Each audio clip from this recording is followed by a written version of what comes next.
Salut la compagnie, on se retrouve aujourd'hui pour parler de l'épisode 11 de Vinland Saga, et on va commencer par une opinion à mon avis très impopulaire, j'ai pas fait de sondage pour vérifier et j'attends que vous me donniez votre avis là-dessus en commentaire, mais à choisir entre suivre Thorfinn ou suivre Canute,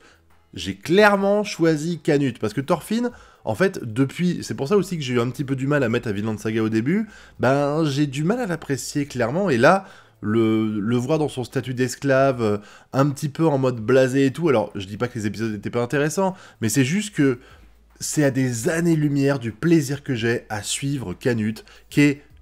un vrai connard. C'est un connard ce mec, mais c'est super intéressant de suivre les manipulations politiques qu'il va faire à droite à gauche pour obtenir ce qu'il veut. Et ce qu'il veut, je suis pas exactement sûr de le comprendre, mais de ce que j'ai compris de tout ça, ce qu'il désire, c'est unifier les pays du Nord, pour faire la paix peut-être, mais la paix sous son joug à lui, et pour y arriver, il a l'air de vouloir faire des choses pas super catholiques, puisque on a vu il y a quelques épisodes de ça qu'il a carrément empoisonné son frère, parce que, et là, on a l'explication dans cet épisode-là,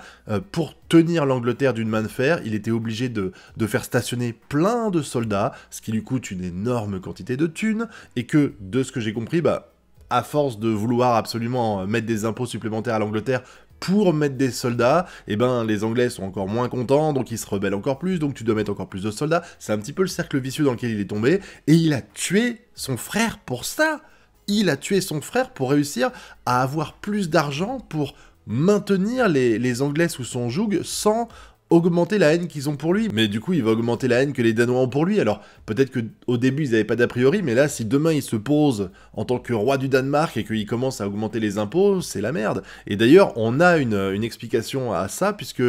il veut visiblement, c'est son objectif de ce que je comprends là, il voudrait augmenter les impôts des riches, et il se rend compte que ça suffira pas, donc il va réquisitionner leurs terres. Du coup, ça permet d'avoir moins de personnes qui s'opposent à toi, puisque les riches, déjà, en général, ils sont pas super appréciés, jalousie quand tu nous tiens, mais en plus de ça, ça fait qu'une petite partie de la population, au lieu de mettre un impôt qui va énerver 100% du Danemark, il va mettre un impôt qui va énerver les genre 2% ou 1% des plus riches Danois, et c'est pour ça d'ailleurs qu'il demande, dans le rapport que lui a refilé le gars, là, il demande à avoir un compte-rendu des forces, parce qu'il veut savoir si les riches qui va réquisitionner ou qui va augmenter l'impôt de façon conséquente, il veut savoir si ils vont s'opposer à lui et ils ont les moyens de le faire chier, en fait. Moi, c'est ça que je comprends. Et tout ça, je tiens à le dire, petite parenthèse, mais le début d'épisode, dans lequel on le voit s'entraîner avec son maître d'armes, son chef de la garde, de ce que je comprends,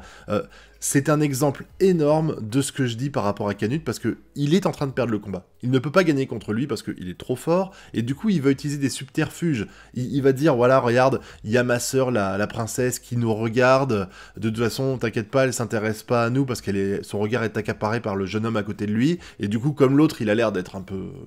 en crush sur elle, il va se retourner à ce moment-là pour la voir, et lui, il va en profiter pour attaquer, et il a gagné, et je trouve que c'est très symbolique. Enfin, j'imagine qu'il n'y a pas d'intérêt, je vois pas la princesse se marier avec lui à terme, ça n'apporterait rien, en tout cas je vois pas ce que ça apporterait, mais c'est très symbolique de Canute en fait. Si tu peux pas y arriver par des moyens légaux, utilise des moyens illégaux. Voilà, donc tu empoisonnes ton frère pour récupérer le royaume du Danemark, parce que tu vas pas lui déclarer la guerre, puis en plus ça te ferait arriver au pouvoir de façon pas super appréciée des gens, et là pour le duel en 1v1 c'est pareil, il sait qu'il a pas les moyens de gagner, donc le seul moyen pour lui de l'emporter, c'est de réussir à déstabiliser son adversaire, et comme il le connaît bien, il sait comment ça fonctionne. Moi je trouve que ça a été vraiment placé là, pour dire, regardez Canute c'est un manipulateur, la preuve ici, même si on l'a déjà vu à plusieurs reprises, c'est un peu la représentation de ce qu'est Canute, et du mec qui est prêt à utiliser tous les moyens nécessaires pour réussir à parvenir à ses fins. Et la première personne à laquelle il a l'air de vouloir réquisitionner les terres, c'est ce fameux Ketil, ce bon Ketil, ce mec qui est super gentil avec ses esclaves, qui va sans doute libérer Thorfinn et Einar à terme là. Il va être le pion pour réussir,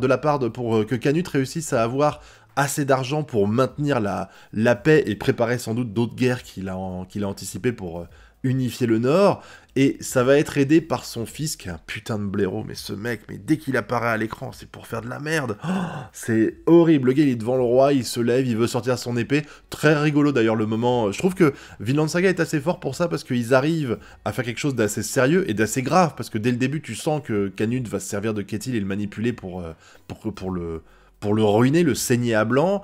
et ils arrivent à mettre des moments rigolos avec l'autre qui veut sortir son épée, l'autre qui l'en empêche, puis le roi qui dit je veux quand même voir ce que tu sais faire avec les gros yeux qu'ils font. Vraiment c'était rigolo, et on sent, alors j'ai bien aimé avec le discours du capitaine de la garde là qui prouve qu'il a tout compris. Il lui dit ce soldat il sert à rien, c'est les mecs impulsifs qui se rendent pas compte que c'est des grosses merdes, c'est les premiers à mourir sur le champ de bataille, et quand il lui dit j'aimerais ton deuxième avis, il lui dit il est indispensable de le recruter, ce qui prouve qu'il a compris. Enfin, il sait quel est le petit jeu que veut faire Canute, mais bon, en même temps, en tant que chef de la garde, il a peut-être envie aussi de se bastonner et d'augmenter les terres du royaume du Danemark, et du coup, ils vont l'engager, de ce que je comprends, ils vont l'engager, il va sans doute se passer des trucs, soit il va faire de la merde comme d'habitude, et dans ces cas-là, en fait, pour le punir, il va réquisitionner les terres, genre ça va être le prétexte, genre, ah, ton fils, il a fait de la merde au sein de la garde, pour la peine, je récupère tes terres, c'est ta punition, je sens un truc comme ça. Je le vois pas mourir, en fait, le gamin, parce que ça apporterait quoi? Dire, voilà, ton fils est mort au combat, c'est tout. Il va forcément faire une connerie comme ça, d'ailleurs, il en fait déjà une avec le porc, là, c'était du grand délire. Bah, de toute façon, je te dis, ce personnage-là, il me dérange un peu parce que dès qu'il apparaît à l'écran, je sais qu'il va faire une connerie. Ce que j'explique, c'est quand il y a des personnages où tu sais déjà, tu sais, des personnages fonction, en fait, ça m'embête un petit peu, et c'est vrai que lui, c'est un putain de personnage fonction, hein, vraiment. À part arriver et faire des boulettes, il sait rien faire d'autre. Et du coup, comme il dit, je pense que les terres de Ketil, ça va être les premières à être annexées, enfin plutôt réquisitionnées, par le futur roi du Danemark Canute, et forcément ça va avoir un impact. Je me demandais comment ils allaient réussir à rassembler les histoires de Thorfinn et Canute. On l'a eu un tout petit peu, parce que quand Ketil arrive dans le port, là, enfin dans la ville, il y a ce moment qui est aussi rigolo, où il dit je parie que notre fils est en train de s'embrouiller avec quelqu'un qui l'a bousculé dans la rue, et paf, on passe directement sur le fils qui est en train de s'embrouiller avec quelqu'un qui l'a bousculé dans la rue, et on apprend que le mec avec qui il s'est embrouillé, c'est le fils adoptif de... J'ai oublié son nom, là, l'ami du père de Thorfinn, qui le recherche depuis le premier épisode, on l'avait vu, et il a, de ce qu'on comprend là, il a réussi, son fils adoptif, il s'appelle Thorfinn parce qu'il a dû chercher Thorfinn le vrai, entre guillemets, et du coup il est tombé sur lui et il a fini par l'adopter. Et là, en fait, en discutant, après, j'ai beaucoup aimé d'ailleurs le passage où les deux darons, ils se ramènent pour gueuler sur leurs deux enfants qui font des conneries, et ils finissent par manger ensemble, et au cours de la discussion, ils comprennent que Thorkel a un esclave qui s'appelle Thorfinn. L'autre, il se dit, bon, il lui ressemble beaucoup, il y a la description colle assez bien, donc on va y aller. Alors, je me doute, hein, l'autre, il dit, ah, mais faut pas le faire, il y a un gros détour à faire. Je me doute bien que finalement, ils le feront, ce fameux détour, ça me paraît évident, sinon ça n'a pas d'intérêt d'avoir placé ça. Donc, il va y avoir les retrouvailles entre le vieux et Thorfinn. Thorfinn qui, quand même, je le signale à tous les épisodes, mais il en a l'air d'en avoir rien à branler de retrouver sa mère et sa sœur. Je sais pas, je me dis, pour un mec qui était autant attaché à sa famille, puisqu'il voulait absolument venger son père,